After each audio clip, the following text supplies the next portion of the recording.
2001188.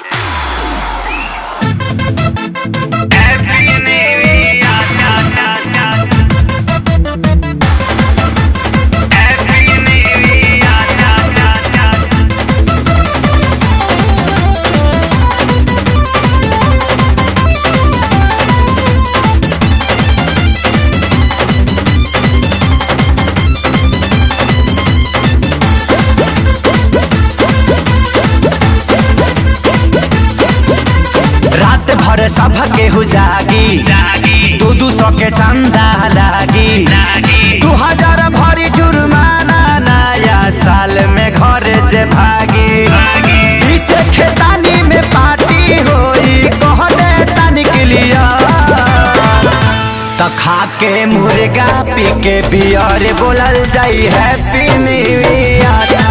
खा के मुर्गा पी के बियर बोलल जाई हैप्पी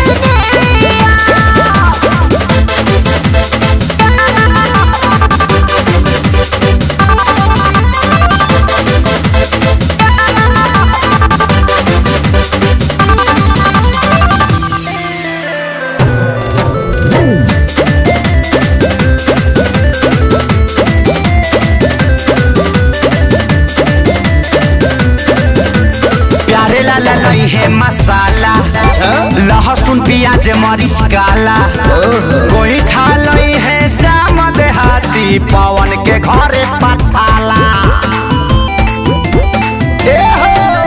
प्यारे लाला नहीं है मसाला लहसुन प्याज मरीच काला श्याम देहाती कोई खा ले रही है पवन के घरे पठाला।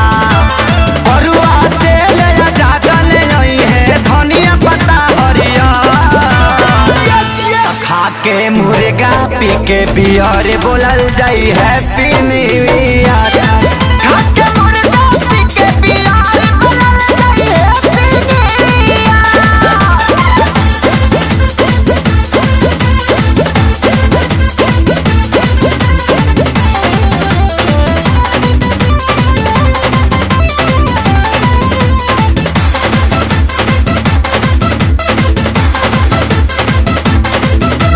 सोनू लई है पतीला मुर्गा खेसारी देसीला पंकज भैया आटा ले रही है आशीष तू करी हो न गीला आटा बियर से सुनाई। सोनू लई है पतीला मुर्गा खेसारी देसीला धनंजय भैया आटा ले रही है करी हो न बिकी गीला बोतल गिलास विकास ले रही है पानी पियई है रात भर तो खा के मुर्गा पी के बियर बोलल जाई हैप्पी न्यू ईयर। खा के मुर्गा पी के बियर बोलल जाई happy new year. Happy new year भाई लोग।